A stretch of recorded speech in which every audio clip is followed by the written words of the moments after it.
A lot of condo investors have made a huge mistake. Tonight of Toronto's stalled condo market. Units are sitting for weeks. Plenty of other owners also appear to want out of the tough GTA condo market. They got sold on a sexy project, and they're realizing right now that maybe that wasn't the best place to put their money. Those sales are down, and then The numbers no longer pencil. Price are taking all the sales that happen. In this video, I'm going to discuss the 10 things I would want to know if I were you, if I was thinking of investing in the Toronto condo market. Because if this is something you're trying to do and you don't consider these 10 things, you could be making a bad decision. My name's Tom Storey. If you learn anything new in this video, all I ask is hit that like button and subscribe to join our growing community. I also run a real estate team here in the city of Toronto, and very few people have sold more condos than us in the last 5 years. We sell lots of homes as well, but in this video specifically, I'm going to drill down on everything I wish I knew when I started investing in condos. So let's get right to it. The first thing, if you're considering investing in condos, you're going to have to make a choice. You're either going to buy a resale property, which is something that is already on the market. It is built. It is a condominium. You can buy and you can close on it in 2 weeks if you really want to, right? Or you can buy new construction. Now, if you're new to this channel, you might think, oh, buying new construction means you get it at a lower price and then it goes up in value over a period of time. And that was the truth for about 10 years, but that has not been the truth for the last 5 years. I'm going to stick by what I've been saying for the last 5 years. Personally, if I'm investing in the condo market, I would be buying resale. I would not be putting my money into pre-con. Pre-con is more expensive, it takes longer, there's typically delays, or the project could just be canceled if you're not investing in the right developer. It just costs so much more money. The premium makes 0 sense to me. I understand why people are interested in it. I'm not trying to say like no project is good, but if I were investing right now in a Toronto condo, I would be buying resale in a specific building, which I'll get to in a second. The second thing I want you to consider, is this even worth it for you? And hear me out on this. So I'm not going to try to talk you fully out of it, but right now, what we know is that the Canadian government likes to come after all the gains that we make. So if you buy an investment property and you make money on it, you pay capital gains. If you make over $250,000 on it, you pay a higher capital gains over that amount. If you own this property in a corporation, you pay that 66% inclusion rate on the entire amount that you've made during the time you've owned that property. I'm not an accountant, so get your clarification there. But something that I at least would consider right now is, should I put my money into a condo investment, or should I just buy a bigger house for myself? Should I just enhance my primary residence? Because as of right now in 2024, I'm not taxed when I sell that property because it's my primary residence. Or maybe you don't need to buy a new house for yourself, but you might do the renovations you've been thinking of. You got money sitting around, you're thinking, should I invest this because it's better leverage? Or should I just spend the money to make the house I already own even better? The third thing I would want to know is, well, what have the market trends been in the condo market over an extended period of time? So let's go back to the year 2000 and see what's happened. So what we're looking at here is the average price growth of a condominium property in the city of Toronto. So this is 416 area code going back to the year 2000. So in January 2000, the average price was $168,000 for the average condo property. And if we fast forward and get to 2010 or May 2009, it was $281,000. So the growth over those 10 years, although it doesn't look huge, the prices started relatively low, that we still went from 168 to 257. So there's still pretty good growth percentage wise in those first 10 years. But then you can see after 2009, the financial crisis in the States, you can see condos went on a bit of a run and we kept increasing. We got over 300,000. And then by 2011, we were at 365,000. And then September 2012, 376. Then you continue to see here kind of the last 3 peaks that we have had. And I want to explain why this is important. So the last 3 peaks, the first one was April 2017. Now you might think, well, what happened? Why did things drop off after then? If you remember back to that moment in time, that's when the Fair Housing Plan came in. That's when the foreign buyer tax came in, before foreign buyers are just eventually just banned over a period of time, and things dropped off. And then you look again here in this next one, February 2020. I think that one's kind of self-explanatory because you can see from February 2020, we're at $723,000 average price. There's someone watching this video that bought here in March of 22. and they just got really unlucky on timing, right? Some people look like geniuses in the market. Some people look like they totally screwed it up. And a lot of it realistically comes down to a little bit of luck. Obviously there's trends you can look at, but for anyone to say they knew exactly what was going to happen, probably just got lucky and that their prediction was right that time around. The reason I'm saying this, because if you look back at previous peaks, well, how long did it take to get back to the February 2020 peak? Well, not very long. It basically took 2 years. Well, what about the 2017 peak? Well, it took basically a year. The condo market has rebounded really quickly in a few different time frames. But from this time here in March 22, it's like, okay, well, how much time is going to have to pass to get back to there?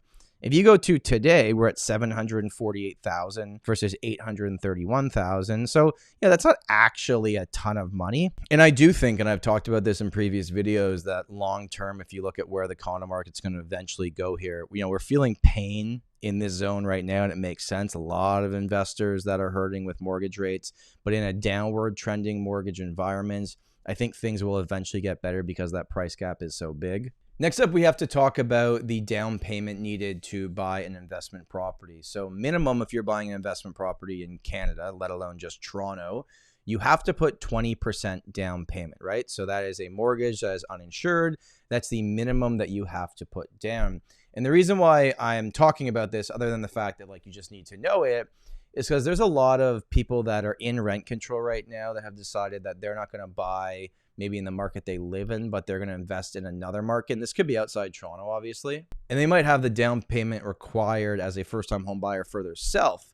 But if you're buying your first property as an investment and you don't plan to move into it, well, you have to have 20% down. Which takes me to potentially the most boring part of this video. Please don't turn it off. I mean, you just gotta have long-term perspective here. One of the favorite podcast episodes we've ever done on the podcast channel is with Chris Slightum, and he sat down with me for lunch many times. He basically draws out a graph. It goes okay, if you own this many properties over this period of time, if the mortgages go down and the rent goes up, you can look at your net worth and feel good about it. But at the end of the day, at a certain period of time, the mortgage is paid off and you're just getting cash every single month for it. And the goal would be to never sell any of these. I can almost guarantee that there are people right now in the market that are panic selling condos because they had a short-term perspective or something changed in their life where they absolutely have to.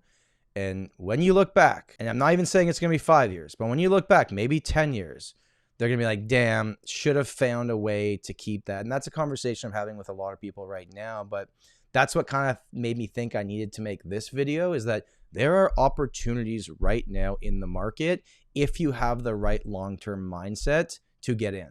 Now, I want you to write down this date, November 15th, 2018. That is the rent control versus non-rent control date for a new occupied property in Ontario, okay?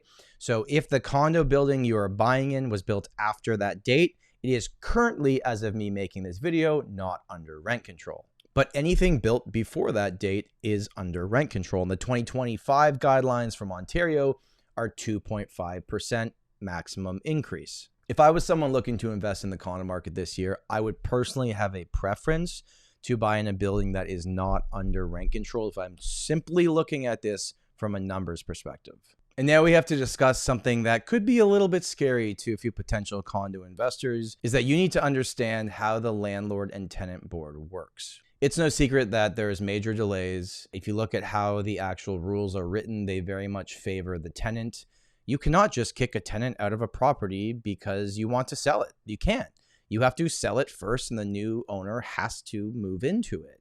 Or you have to move into it, but you still have to pay them in all those different ways, at least 1 month's rent compensation. And I will say, I've owned several condo investments, and for the most part, I've had a really, really good experience with tenants. In fact, some amazing people that rented from me for a bit and then went on and bought their first property and then started moving up the property ladder. But 2% of the time, something bad could happen. They don't pay rent. They're really loud. They're annoying the neighbors. There's all these potential things that could go wrong. And that's the number one concern that people have when they're talking to me about investing in the Toronto market, is well, I don't know. Is it even worth it? I can't even get a tenant out if I want to. What if they stop paying rent? And that is a consideration that you need to have before you make this decision. What I will say is that the 2% of situations that don't go well, those are the ones that make the news headlines, or they're talked about in the YouTube videos, because no one's going to click on a video that says, I've had a tenant for 10 years and they're great and there was never any issues, right? They're going to click on the one that says like 40 grand in owed rents and I still can't get them out of my unit, right? Like that's what you're going to click on. So I will say like 98% of the time we've had great experiences. I still believe for the most part, most human beings are good people that aren't trying to screw each other. But if I were to say to you that there's zero risk involved, that would be a lie. So there is a level of risk involved, understanding how the system works, what you have to do if they misrent, what you have to do if they refuse to leave, even if you are moving back into the property. Again, I'm not a lawyer, so I'm not going to go over everything in this video, but you have to understand how the system works. Like getting into real estate investing is not passive. You're very much involved and you're thinking about it. So you have to make sure that it makes sense for you. When people invest in Toronto condos, there's two things that they kind of want. They want cash flow, meaning that you earn more money every month than it costs you to run that property, or appreciation in price. And for the last 10 years, cash flow hasn't really existed, at least from the beginning stages of a mortgage, but appreciation has been there. Prices have gone up significantly from 2015, but since 2020, they haven't really moved. And of course, in an ideal world, you'll get both. You'll get cash flow and appreciation. And this goes back to what I was saying before, is that you have to have a long-term perspective, is that it is very rare that you're going to get both from day one. Sure, you could put 50% down on a property, and if you bought during a market dip and then prices went up, you could get both, right? You can kind of manufacture that cash flow. But these days, if you're putting 20% down, you're not cash flowing. It's not happening in the city of Toronto, even with rental prices going up significantly over the past few years. So you need to ask yourself, am I buying because I want the price of this asset to go up, right? That's speculating on the market. Or am I buying because I want cash flow every single month? And if I want that, how much money realistically do I have to put down? All right, two more pieces of advice here, and then I'll let you get on with your day. The next one is property management. Do you need to hire a property management company to find you the tenant, to deal with all the issues along the way? As someone that's owned several condo investments, I think the answer is no, especially if you live in the city of Toronto. It's honestly not that difficult, but if it wants to be like out of sight, out of mind, and you just want someone else to deal with it, okay. But property management, some of the companies are really good, but it cuts into your earnings big time, right? So it could be 10 to 20% of the monthly rental cost that's just going out the door to the property manager. I've owned condos and freehold properties as investment properties in Toronto, and I'll tell you most of the issues I've ever had have been with freehold properties for the most part. And again, like knock on wood on this, but for my condo investments, really it's like changing a light bulb, you know, maybe a leak once in a while, which is just unfortunate. Like you can't control that from the unit above or something like that. The final thing I want to discuss is, well, should you be buying these junior one bedrooms that the numbers actually pencil the best? Like just basically, if you're going to break it down in a spreadsheet, it's like, well, this cheap unit that's small versus the rent I can get per square foot is actually the best return on my money. Or should I be buying a 1+10 or 2-bedroom, or should I be buying a 3-bedroom unit because that's going to become more in demand into the future? And there's no simple answer to this, but I'll tell you what I've seen over the years. There's a lot of turnover with the junior 1-bed units. And when the market gets bad, when the condo market's slow, those are very, very difficult to sell, because it's mostly the only people that buy them are investors, and then people lease them out, but they don't stay there a super long time. They're usually there for a year and a half, and then they move and you have to find a new tenant. And maybe that's a good thing if you want to keep increasing the rent when people leave, but that's just something to keep in mind. But if you buy a bigger square footage unit, sometimes the quality of your tenant, based on the tenant profile you're looking for, could potentially be better. So a more expensive property in a better neighborhood is going to attract, just mathematically, someone that potentially has a higher income. And higher income doesn't mean it makes them a better person or a better tenant. That's not what I'm saying. But I think you get the sense of what I'm saying. It's just like the quality in either direction of what you buy is going to be directly correlated to who's going to want to rent that from you. And one more thing, this isn't a sales pitch for me. You got a realtor in your family, you got a friend that's really good, fine.